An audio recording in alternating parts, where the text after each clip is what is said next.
मालिक को प्रणाम। सभी अभ्यासी भाई बहनों को नमस्कार। दिव्य अटूट बंधन की गहराइयाँ। रमा बहन कहती हैं, समय उड़ता गया और जनवरी 2009 आ गया। 31 दिसंबर की रात अचानक 9 अभ्यासी, एक पूरा परिवार भियानी जी का आ गया जो 20 को आने वाले थे। ओह मालिक, आश्रम लगा, सारा घर, सबने पूजा की, बहुत अच्छा लगा। अब सभी रिश्ते नाते इसमें समाहित हो चुके थे। न जाने क्या इतनी नियमित डायरी लिखने की आदत छूटने लगी और 8-8 दिन में डायरी लिखती। जैसे पुरानी डायरी में हृदय खोल कर लिखती थी, अब हाथ लिखने को उठते ही नहीं। लेकिन गलती वह गलती नहीं रहती जो सुधार ली जाती है। मुझे होश आया और डायरी वापस लिखनी आरंभ की। यह डायरी ही थी जिसने 2 पुस्तकें लिखवा दी।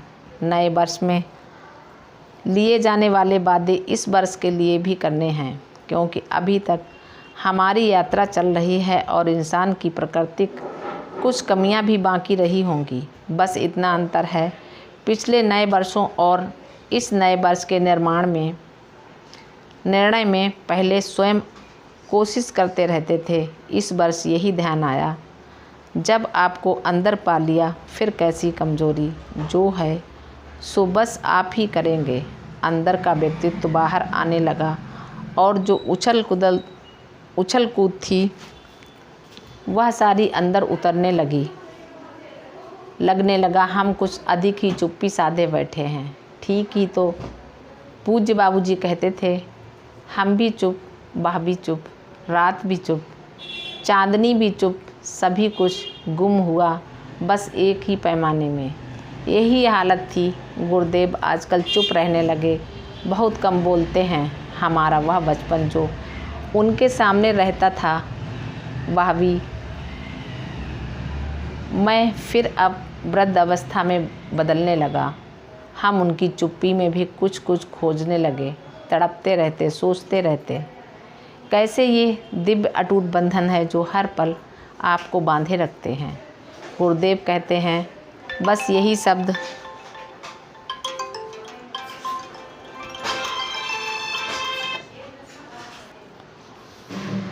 बार बार मन में गूंजने लगे। दुनिया की सबसे बेहतरीन और सबसे खूबसूरत चीज़ को देखा, यहाँ तक कि छुआ भी नहीं जा सकता है। उन्हें तो दिल से महसूस करना होगा। नकारात्मक विचार कभी न आने दें, नहीं तो वे आपके सकारात्मक विचार पर हमला कर देंगे। गुरुदेव ही तो कहते हैं, ईश्वर की भाषा मौन है। शायद उन्हीं की परिभाषा भी सीखने लगी। हम भी मौन रहने लगे। उनके सामने जिस खुलेपन से बचपने मन से बात करते, वह बदल गया और हम दिन पर दिन गंभीर होते गए। पूर्णता प्राप्त करने की परिभाषा भी शायद मौन ही है। होने वाली घटनाओं की हम छाया मात्र थे।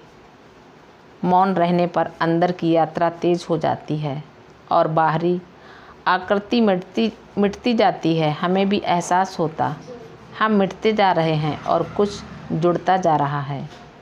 कुछ दिन इस मौन यात्रा में बीते ही थे कि 10 जनवरी 2009 को हमें स्वप्न आया। इन दिनों मद्रास में खूब जमघट थी और सभी कार्यकर्ता एकत्रित थे। मालिक बहुत व्यस्त थे। बाबूजी की कृपा उन पर बरसे। ऐसे विचार करते करते सो गए। रात स्वप्न में क्या देखते हैं, पूज्य बाबूजी स्वयं पधारे हैं। हम हैरान हैं। हमने उनका स्वागत किया।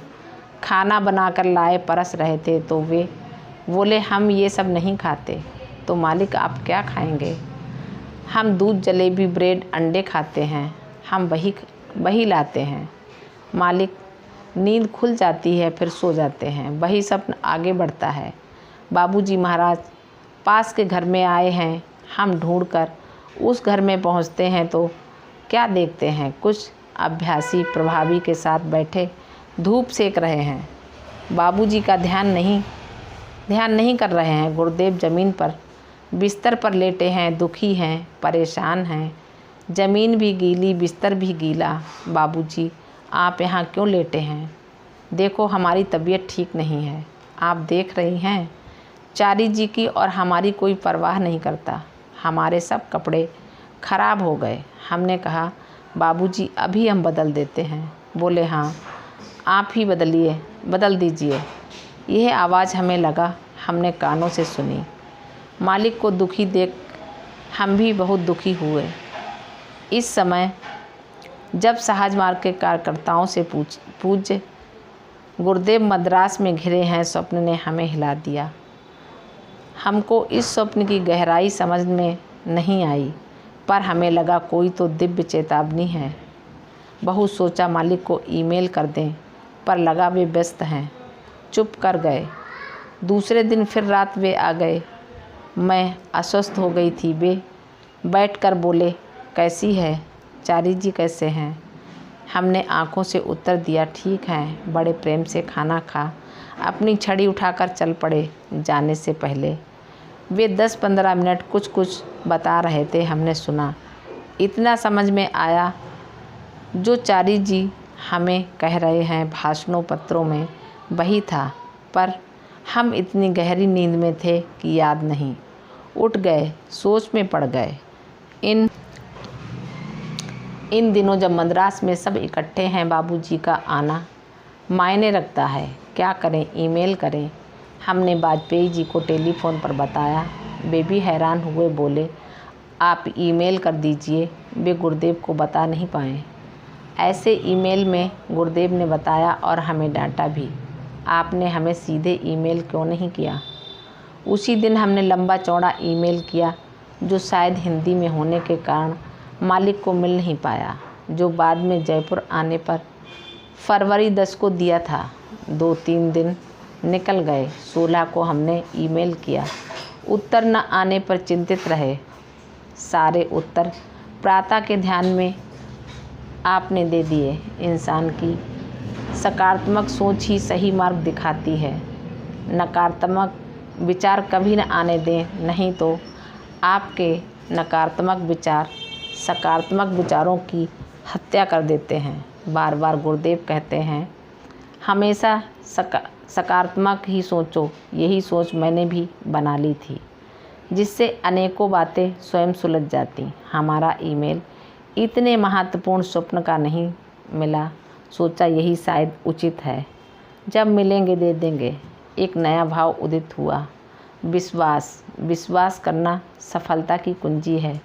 ऐसे भाव आने लगे, परंतु जब आसपास देखती लगता कैसे विश्वास करें। तो मन में प्रेरणा दी, जब तुम विश्वासी हो तो दूसरा तुम पर अविश्वास क्यों करेगा? अगर प्रेम को जीतता है तो विश्वास भी तो विश्वास को जीतता है। एक एहसास तो हुआ, विश्वास कर आप एक सुकून में रहते हैं और उस सुकून में, उनकी दिव्यता में खोने में सांसारिक दिक्कतें कम हो जाती हैं। ऐसा मुझे एहसास हुआ।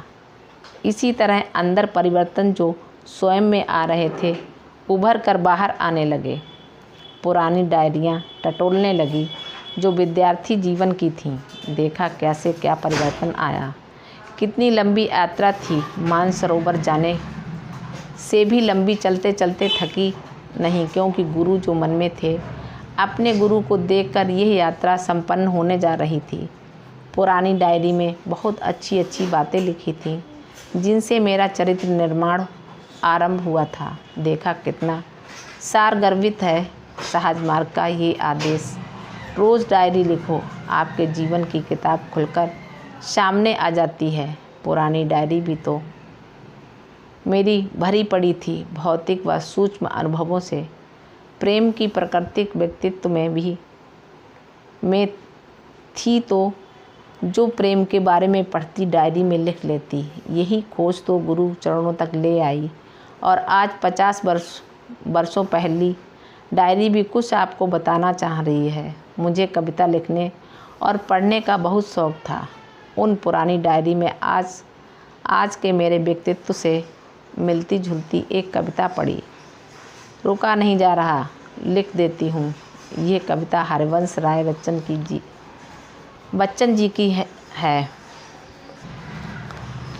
गुरु का ग्राहक बनना, लेकिन गाकर उसे सुनाना क्या। मन में कल्पित भावों से औरों को भ्रम में लाना क्या।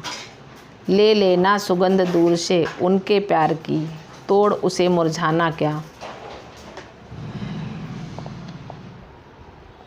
प्रेम उन्हें अर्पित करना, लेकिन हृदय में ही बसाना तुम। त्याग अंक में पले उनका प्यार, उसमें स्वार्थ जताना क्या। देकर हृदय हृदय पाने की, आशा व्यर्थ लगाना क्या। वह जो आकर बैठ गए, हृदय को बार बार टटोलना क्या। प्रेम एक एहसास है यारो, कभी तो उसे समझ पाना क्या। जैसा लिखा है बच्चन जी की है, गलत हो सकती हूँ। पाठकों आपको आध्यात्मिक सत्य की ओर ले जाते अतीत के पन्नों को भी खोल बैठी। छोड़े इसे, ये भी बहुत लंबे चौड़े हैं, लेकिन उन पन्नों में सोचती हूँ गुरु कृपा व दिव्य प्रेम की कहीं सूक्ष्म झलक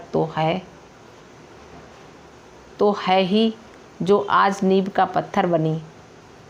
समय बड़ा बलवान है, जीवन में सच्चा मार्गदर्शक इंसान को कहाँ से कहाँ पहुँचा देता है। मैं सोचती हूँ हमारे बच्चे कितने भाग्यशाली हैं, उनके सामने सीधा सरल सुंदर सार गर्भित स्वर्णिम मार्ग गुरु जी ने दिया। कम से कम मैं सोचती हूँ आपके बच्चों के मासूम हृदयों पर इसकी छाप पड़ेगी। हमारे बाल्यकाल में सीमित ईश्वर की कल्पनाएं मूर्ति में सीमित कर बताई गई थी। हम उस सीमित को असीमित कर अपने बच्चों के जीवन में ढाल सकेंगे। भाग्यशाली हैं हमारे बच्चे, अनुभवों की पोटलियाँ बांध बांध कर डायरियों में भरी पड़ी हैं। कहते हैं हंस तो मोती चुंग चुंग लाता है। मैंने भी इस संघर्षमय जीवन के समुद्र से मोती चुने थे, जो आपको दे दिए। अपनी कड़वी मीठी सभी घटनाएं और विचार खोल कर रख दिए। मैं कहती हूँ ये सब जो हमने पाया सिर्फ साधना से नहीं, ये तो सब ईश्वरीय गुरु की ही कृपा होती है। उनकी मदद से ही ऐसी अनुभूतियाँ होती हैं। आपने सुना होगा, आप प्रेम में दीवाने हैं, लेकिन प्रेम की किस अदा पर उनकी कृपा बरस जाए, इस अनंत यात्रा में कब कृपा हो जाए, यह आपके प्रेम की गहराई पर है। मिटा दो खुद को इतना कि रहे ना कुछ निशा बाकी। अगर पाना सनम को है, खुदी से हाथ धो बैठो। आप भी आजमाइए और वही कीजिए जो वे कहते हैं। अंत में यही कहूँगी, वफ़ा की दो ही शर्तें हैं, आजमा कर देख लो। खुद किसी के होकर रहो या अपना बना कर देख लो। अब हम आपको अंतिम सत्य जो हमने पाया, चलिए उस ओर ले चलते हैं। मालिक को प्रणाम। सभी अभ्यासी भाई बहनों को नमस्कार। मिलते हैं अगले वीडियो में। धन्यवाद।